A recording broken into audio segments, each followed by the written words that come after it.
दोनों को मित्रता थी। एक दिन राजा के यहां भगवत प्रेमी महात्मा आए, वो संत सेवी राजा थे। महात्मा जन आते रहते थे और महात्माओं का कार्य ही होता है निरंतर अपने प्रभु की सेवा और सुमिरन में मगन रहना।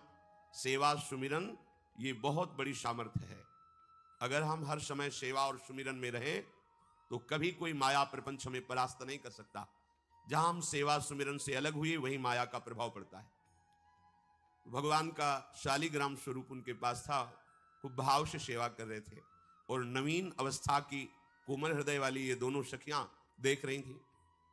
इनके मन में आया ऐसे हम भी ठाकुर सेवा करेंगे। देखने से सुनने से हमारे हृदय में प्रभाव पड़ता है। गंदी बातें देखेंगे, गंदी बातें सुनेंगे, उसी का चिंतन होगा, हृदय गंदे आचरणों की प्रेरणा वाला बन जाएगा। अगर हम भागवतिक बातें सुनेंगे, भागवतिक दर्शन करेंगे तो भागवतिक चिंतन होगा, हृदय भागवतिक प्रेरणा वाला बन जाएगा। कई दिन संत भगवान रुके, रोज सेवा कीर्तन कथा, सरल हृदया। उन दोनों सखियों में बात आई कि चल करके संत भगवान से कहते हमको भी ठाकुर जी दीजिए। दोनों ने चरण पकड़कर प्रार्थना की, गुरुदेव हमारे हृदय में भी इच्छा हो रही कि हमें ठाकुर सेवा मिले। अब दोनों बच्चे ही थे। संत भगवान ने विचार किया सेवा पद्धति में बहुत सावधानी की आवश्यकता होती है। अभी ये बच्चे हैं, कहीं सेवा अपराध न बन जाए। सेवा अपराध भी होता है। उपासना में चलने वाले उपासक को सेवा अपराध और उप सेवा अपराध 32 ये 64, इन पर सावधान रहना चाहिए। ये गलती नहीं होनी चाहिए। जैसे आप ठाकुर सेवक हैं, अपने घर में सेवा विराजमान किए हुए हैं। अब जैसे आपको ठाकुर जी के दर्शन के लिए जाना है, जहां तक ठाकुर जी के दर्शन करने के लिए जाना है, हो सके तो पादुका ना पहने, नंगे पैर दर्शन करने जाए। यदि आप में ऐसी सामर्थ्य नहीं है किसी कारण से, तो सीढ़ियों में पादुका नहीं पहनना चाहिए। जहां से मंदिर की सीढ़ियां हैं, पादुका उतार कर माथा रखकर सीढ़ी में फिर चढ़ना चाहिए। खड़ाओं या पादुका पहन करके श्री विग्रह के दर्शन करने के लिए जाने में फिर अपराध लगता है। अरे अपने मालिक के दर्शन करने जा रहे हैं, स्वामी के दर्शन करने जा रहे हैं, प्रभु के दर्शन करने जा रहे हैं, तो अपनी कुटिया से और मंदिर तक नंगे पैर जाना चाहिए। ये भावना रखनी चाहिए। भरत जी जा रहे हैं प्रभु के दर्शन करने के लिए, अयोध्या से पैदल ही चले थे, तो सुकुमार चरणारविंद तो बड़े बड़े फफोके छाले पड़ गए थे। वशिष्ठ जी ने देखा, सबने मिलकर भरत जी से कहा पालकी पे बैठ जाइए। तो उनका हाँ, मेरे प्रभु यहां नंगे पैर चले हैं और मैं पालकी पे बैठ जाऊं? उचित तो यह है कि अपने प्रभु के दर्शन के लिए मैं जा रहा हूं, तो जहां जहां प्रभु के चरण पड़े वहां मेरा शीश पड़े, अर्थात सिर भर जाऊं। उचित समोरा सबते सेवक धर्म कठोरा। यहां मैं सर के बल चल के जाऊं, पर असमर्थ हो। तो आप कह रहे हैं पैर में छाले पड़ गए, आप सवारी में बैठ जाइए। ऐसा नहीं हो सकता। तो अपने प्रभु के दर्शन करने के लिए जब जाए तो हो सके, सामर्थ्य हो तो पादुका न पहने, कोई खड़ाऊं चप्पल जूता आदि ना पहने। अगर पहने हैं तो बस सीढ़ी तक ही पहन कर जाए, ऊपर सीढ़ियों की नहीं। इतने सुकुमार मत बनो, ये आग में जलाया जाएगा शरीर, ये गाड़ दिया जाएगा शरीर, इससे ज्यादा प्यार ना करो। अब इतना दृढ़ विश्वास कि ये बच्चे हैं, सेवा भाव कैसे पूर्ण कर पाएंगे? तो उन संत भगवान ने दोनों बच्चियों से कहा कल ठाकुर जी लाएंगे, हम आपको दे देंगे। तो गांव में घूमे तो आसपास गोले गोले से पत्थर मिले, पत्थर लाए 2 और कहा कि ये लो तुम्हारे ठाकुर जी हैं। दोनों को दिया। देखो गुरु वचनों पर और गुरु प्रदत्त सेवा वस्तु पर कितना भाव होना चाहिए। उन्होंने दृढ़ विश्वास किया कि मुझे भगवान गुरुदेव ने दिया, ये भगवान है मेरे। दोनों ने अपने हृदय से लगाया। अब एक जमींदार की पुत्री थी, एक राजकुमारी, स्वर्ण के सिंहासन में, और उनका नाम रखा शिलपिल्ले ठाकुर। शिल मतलब पत्थर, तो उनका तुम्हारे ठाकुर का नाम शिलपिल्ले गोविंद है। दोनों सिंहासन पर रखकर आराधना करती। भाव प्रतिपल बढ़ता गया, नाम निरंतर जप। गुरु प्रदत्त ठाकुर पर विशेष चमत्कार हृदय में प्रकट होता है यदि उन्हीं की नियमावली से चलो। अपने मन से बाजार से खरीद लाए, विराजमान किए हैं, कभी सेवा की कभी नहीं की, वो भी अच्छा है, कम से कम भागवतिक भाव तो है। लेकिन सिद्धि जो प्राप्त होती है वो गुरु कृपा से, गुरु प्रदत्त ठाकुर से। जैसे धन्ना जी को भांग के बट्टे में ठाकुर जी प्रकाशित हो गए, गुरु प्रदत्त। अब ये सखियां जब बड़ी हुई तो इनके ब्याह की बात हुई। तो जो राजकुमारी थी उनका राजकुमार से किसी से ब्याह तय हुआ, ब्याह हो गया। अपने माता पिता से जब विदाई ली तो अपने ठाकुर जी को जो सिंहासन में थे, सिंहासन से एक सुंदर पेटी में से और गोद में रखकर, और अंदर ही अंदर जल रही है कि प्रभु मैंने प्रीतम आपको माना है, संसार के व्यवहार में ये प्रीतम बना हुआ है, पर प्रभु हमारे प्रीतम दो नहीं हो सकते, हमने हृदय से आपको माना। इसी विचार में वो बड़ी उदास है। पहले पालकियों में ऐसा राज सैनिक चल रहे हैं, पालकियों में वो बहू जा रही है और राजकुमार घोड़े पर। राजकुमार बार बार पालकी के समीप जाता, दर्शन करने की इच्छा होती है ना, तो उदास देखता, मन में बड़ी गिलानी हुई। उसने कहा, एक नदी थी, उसने कहा यहां हम थोड़ी देर विश्राम करना चाहते हैं, राजकुमारी की पालकी रखी जाए और सैनिक दूर खड़े हो। तो राजकुमार वैसे ही आज्ञा हुई।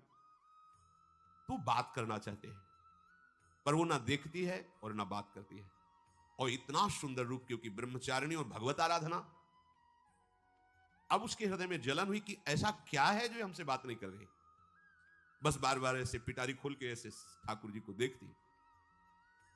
नाम जप और सेवा के प्रभाव से वो सिल नहीं रह गया था, वहां उसको सांवरे श्याम सुंदर की झांकी मिलती थी। जब अपने शिल्पिल्ले ठाकुर जी को देखती तो ललित त्रिभंगी श्री लालजू महाराज श्याम सुंदर दिखाए, अत्यंत आसक्ति। गुरु प्रदत्त किसी भी शब्द में, किसी भी वस्तु में दिव्यता होती है, बस हमारी भावना होनी चाहिए। अरे बोले ये हम नहीं दे सकते, ये गुरु प्रदत्त है, नहीं हम प्राण दे सकते, लेकिन ये नहीं। जिसका गुरु वचन पर, गुरु प्रदत्त वस्तु पर, गुरु प्रदत्त ठाकुर पर दृढ़ निष्ठा हो गई, वही सिद्ध हो जाता है। अब उसने समझ लिया कि पिटारी में जो कुछ है यही हमारे और राजकुमारी के बीच में बाधा है। दो चार दासियों को बुलाया और कहा इनको बातों में उलझाओ, पिटारी पीछे हमें दो। और प्रवीण दासियां उनको विनोद भाषा में, हंसी मजाक में बात, लेकिन वो उदासीन। धीरे से गोद में पेटी थी, ले ली, हम लिए हुए हैं, आप बातचीत में सारा, और पेटी उनको दे दी। राजकुमार ने राजकुमारी से कहा यही पेटी तो हमारे आपके बीच में बात, फेंक दी नदी में। अब तो जो उसके हृदय में पीड़ा हुई, भारी व्याकुलता। अब राजकुमार है, सैनिकों के साथ तुरंत पालकी उठवाई, मैं ले गया, पर वो आसक्त है, इतनी सुंदर राजकुमारी, क्योंकि भागवतिक तेज से संपन्न में आकर्षण होता है। राजकुमारी ने कहा यदि हमारे ठाकुर नहीं तो मैं नहीं, आज से अन्न जल त्याग, प्राण त्याग दूंगी अगर हमारे ठाकुर जी हमारे समीप नहीं तो। आज से अब एक बूंद कैसे पिए, अपने ठाकुर को भोग लगा के पाला है और ठाकुर जी फेंक दिए गए। भारी व्याकुलता, जैसे मीरा जी कहते दृश्य बिन दुख न लागे, नहीं, न रात में नींद है, न दिन में अन्न जल है, व्याकुलता। अब भयभीत हो गया राजकुमार। पूरा महल इस विषाद से हो गया कि अगर नवीन राजकुमारी प्राण त्याग देती है तो क्या होगा लोक समाज में, कि अभी नवीन राजकुमारी गई, ये लोग ऐसे निर्दयी हैं कि ऐसा व्यवहार किया कि उसने प्राण त्याग दिया। राजकुमार घुटने में आ गया, घुटने टेक कर राजकुमारी से कहा मैं तुम्हें दुखी नहीं करना चाहता, पर मैं तुमको छोड़ भी नहीं सकता। अब हमें आप वो उपाय बताओ जिससे आप मुस्कुरा दो, आप प्रसन्न हो जाओ। तो उनका, हम अपने ठाकुर के बिना जीवित नहीं रह सकती, यदि आप हमें जीवित देखना चाहते तो हमारे ठाकुर जी ला के दो। हमारी भागवतिक निष्ठा ऐसी होनी चाहिए कि जो गुरु जी ने मंत्र दिया है, जो गुरु जी ने उपासना दी है, उसमें दृढ़ विश्वास होना चाहिए। हमारे अंदर किंचन मात्र फिसलाव नहीं होना चाहिए। और आगे जो महामहिम सूत्र है, जब तक हमारा मन प्रभु में समर्पित ना हो जाए तब तक पाप होने की संभावना होती है, बड़े बड़ों से चूक हो जाती है। इसमें यह नहीं कहा जा सकता कि हम इतने वर्ष से साधन में लगे, हमसे चूक नहीं होगी, ये तो भूल जाना। बड़े बड़ों से चूक करवा देना माया का कार्य होता है, पर जिनका मन प्रभु को समर्पित हो गया है उनसे चूक नहीं हो सकती। इसलिए जो अगला सूत्र वर्णन किया कि जितने भी पापाचरण होते हैं वो सब मेरे से होते हैं, ऐसा उपासक दृढ़ निश्चय करे। ऐसा नहीं कि पापाचरण भगवान से, भगवान करा रहे हैं। जिन लोगों का एक प्रश्न होता है कि जब सब कुछ भगवान करा रहे हैं, भगवान की इच्छा के बिना पत्ता भी नहीं हिलता, तो जो हम पापाचरण, गलत आचरण, वो भी तो भगवान ही करा रहे हैं। इस विषय को समझना है।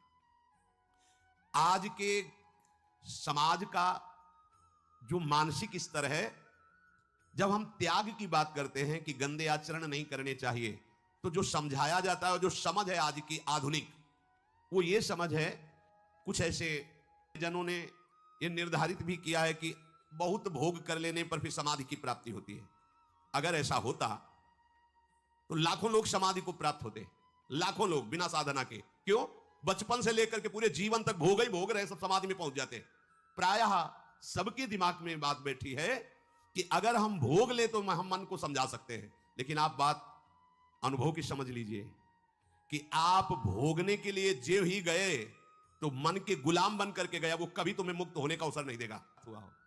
जैसे हम भोजन कर लेते हैं तो लगता है कुछ नहीं, लेकिन 6 घंटे व्यतीत होते होते पर्चा बन जाएगा कि ये चीज फिर चाहिए खाने को। ऐसे ही कोई भोग भोगने के बाद कुछ क्षण के लिए उससे विरति हो जाती है, ठीक है, लेकिन फिर कुछ मिनट होने के बाद फिर नई स्फुरणा, नया संकल्प, नई क्रिया, नई भोग वासना सब हृदय में देख लो। इसके लिए किसी और से सलाह लेने की जरूरत नहीं।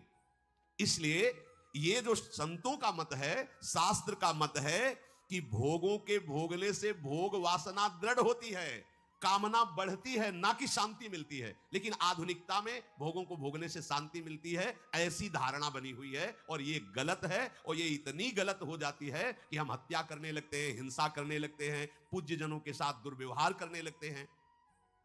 आज तक भोगों में इति नहीं हुई। देवयानी जी भगवान शुक्राचार्य जी की पुत्री हैं। वो इतनी सुंदर हैं कि कोई अप्सरा भी उनसे होड़ नहीं कर सकती, क्योंकि भगवान शुक्राचार्य की पुत्री जितेंद्री, पवित्र, भगवत आराधन संपन्न। बड़ा प्रसंग है, उसको ना लेते हुए हम सारांश में बता रहे।